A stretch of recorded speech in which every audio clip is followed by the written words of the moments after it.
So why everyone is quitting Mario Kart to play Sonic? Let's World see. should have been unstoppable. Nintendo launched it with the Switch 2, betting on it as the ultimate system seller. But just Well, everyone, or at least everyone I know that did buy a Switch 2 did buy it with Mario Kart. So yes, it was one of the reasons everyone did buy a Switch 2. weeks after launch, something unthinkable started happening. Players booted up their Switch 2, queued for an online race, and got error messages, not because of lag or disconnections. The game literally could not find enough players to start a match, and when lobbies did load, they were half empty. Imagine that. The sequel Were they half empty or half full? Haha. to a game that sold over 75 million copies, suddenly struggling to fill races. This wasn't just a hiccup, it was the first crack in a 30-year empire. And out of that crack, an old rival appeared, faster, hungrier, and With the bigger feet. suddenly ready to take the crown. For 30 years, Sonic's racing games had lived in Mario's shadow, but now, with Sonic Racing My worst Sonic experience is Sonic and Mario and Sonic at the Olympics. That game was such bad. And I remember it was like the cheapest one in each Nintendo console. And each time I was like getting it because it was cheap. But every time I was hating my life for buying it. It was so bad, so ugly, so everything. Oof.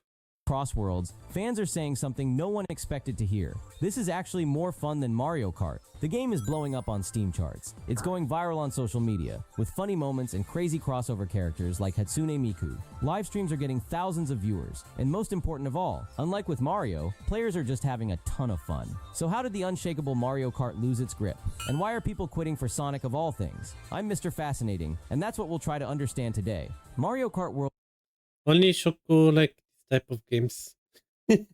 World's downfall didn't happen because people suddenly stopped loving Mario Kart. It happened because Nintendo changed the rules of the game. For years, Mario Kart thrived on a simple formula: pick up and play chaos, quick races that explode into rivalries, and a perfect balance of fun for casuals and competition for hardcore fans. But in World, Nintendo tried to expand the formula. Instead of simply classic 3-lap sprints, the game pushed players into intermission tracks. Yeah, and this is what people didn't like. They talking about to someone. They said like they felt like they are watching ads between games because the intermission was so long. So sometimes it's like longer than the game. They felt, and they got bored between tracks. They are transition tracks where you drive between courses in long paths. It's a cool novelty, but after some matches, players just get bored. But it gets worse. At launch, it was possible to simply play 3-lap races online. But Nintendo removed that option. It wasn't an accident. They patched it out, removing player choice and forcing everyone into their new vision. Imagine buying a brand new console with a premium Mario Kart game, only to find the one thing you loved most about it is gone. That's not just a design flaw. It feels like a betrayal. And it didn't stop there. The game launched at an $80 price tag. Talking about that, you know that, for example, in my Throne, I have some Nintendo gift cards, and they are like $50 gift cards. So a long time ago, you could get one $50 and buy a game with it, but not anymore. Like the $50 gift card can't buy your game since you need two, because all their games are 70 plus. Right alongside a $500 Switch 2 that already raised controversy. Nintendo framed Mario Kart World as the must-have, but when players rushed in, what they found was a polished shell with little to do. Even in single-player mode, the open world lacks any kind of substantial progression system to motivate you to explore. The critics were kind, calling it an 86 on Metacritic, but fans were harsher, dragging it down to a 7.0 user score. When Mario Kart World launched, it was the only big game on the Switch 2. People bought it out of necessity, even if they weren't thrilled. Nintendo made one cold calculation. Mario Kart World didn't have to honor the legacy of Mario Kart 8. It just had to sell consoles. And in that sense, it succeeded. The Switch 2 broke sales records. But once people had their shiny new console, they didn't feel any loyalty to the game itself. The job was done, and Nintendo cashed out. This entire ordeal left kart racing fans feeling a huge void. It had been over 10 years since the release of Mario Kart 8, and everyone was hungry for a great kart experience. When World disappointed, the fans became even hungrier, and Nintendo could never predict that. In that moment, a blue rival from a war fought long past would reappear. And again, with bigger feet. When Mario Kart is party game for casual, and suddenly compete at the same level again. Sonic Racing Cross Worlds was never supposed to be a real contender. Sonic Racing games had always been the side project. the fun little distraction that reminded people Sonic existed outside of platformers. Time and time again, even when Sonic's games were great, like Transformed, he was still massively overshadowed. But this There is a game I did miss. I did play it on the PSP, if I remember. It was like Sonic Runners or something. It was a 2D running game that was weird, and probably no one liked it, but I did love it for some reason. time, the timing was perfect. Sega's open beta for Crossworlds launched just as Mario Kart players were growing restless and quitting the game. If players were disappointed, it would tank the game's sales. I saw so many artists on Twitter drawing tails with some butt plugs and stuff. It's insane.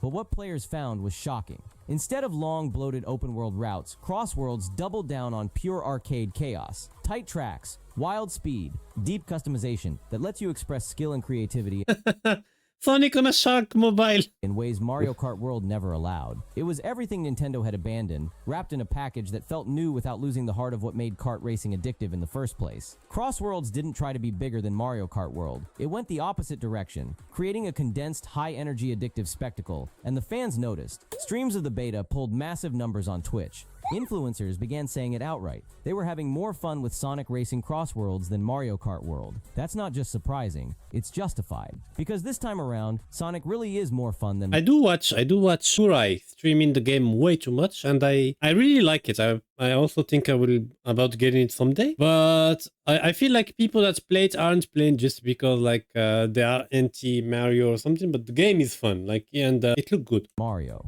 Alright, so let me explain why Crossworlds is so fun to play. Crossworlds feels electric because every lap is a choice, not a loop. The moment the leader punches through a portal and picks the second lap route, the race stops being predictable and turns into controlled chaos. You are not just I love this. circling a track. You are steering the entire lobby into a different world and a different physics mood. It sounds like a gimmick from afar, but in motion it clicks, and it clicks hard. This dynamic rhythm would be even more powerful with systems that create story beats during the lap, and a well-balanced, deep customization system. Crossworlds gives you both. First, the rival system. The game tells you exactly who your personal rival is, and it will not shut up about it. You trade places, they bark, and suddenly the race has Wow, what is this rival thingy? personal stakes. Even in CPU races, that named pressure keeps the heat on all Grand Prix long. It is small, but it changes how your brain ranks every overtake. Second, the gadget panel. Before every race, you assemble a loadout that actually matters. Do you chase pure speed or tilt into acceleration and trick boost economy? Or get greedy with wing game and turn every drift into fuel? The trade-offs force the player to express his identity. Players are already theory crafting track-specific builds, and that is the kind of depth that keeps people online. Here is the clever balance. Crossworlds is loud and brash, and sometimes it rides the edge of sensory overload. But it pairs that swagger with guardrails that respect I personally don't like that when a game have way too much colors and stuff in it. Because when you are going fast, you can't focus on where you are going. Indicators help you nail drift timing and perfect your start. Alerts tell you when to pop a defensive item, and rings rain down often enough that a single hit slows you without ending your race. Then, just when you relax, the game takes rings away for scraping a barrier or trading paint, reminding you that speed has a price. It is generous, then it is mean, and that push-pull keeps you awake. That is the magic Mario Kart World could not bottle this year. Crossworlds does not try to be a platformer between races. It stays a racer, then lets community chaos do the rest. Lifelong Mario Kart Chaos, my favorite word. Players had a taste of the beta and walked away shocked that a Sonic game of all things hit the kart racing nerve they were missing. Stack crossplay on top of that, and the game goes instantly it have crossplay. That's amazing. viral. If there's one thing Nintendo has never understood, it's the modern online player. For years, Mario Kart Online was always tied to Nintendo's closed ecosystem. Well, yes, they can't put Mario Kart in other.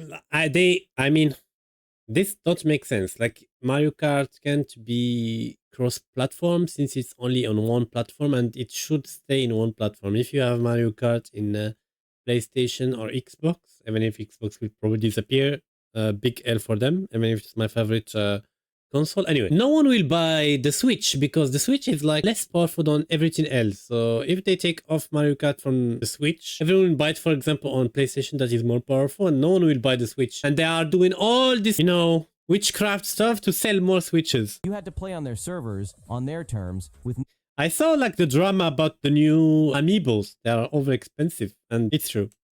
no real way to connect outside their walled garden. Sonic Racing Crossworlds shattered that wall. Right from the beta, Sega opened the floodgates with full crossplay. Remember how confident Series It took them like 25 years to top Mario Kart, so we can give Sonic Racing like a little moment of joy. We are happy for you, Sonic Racing.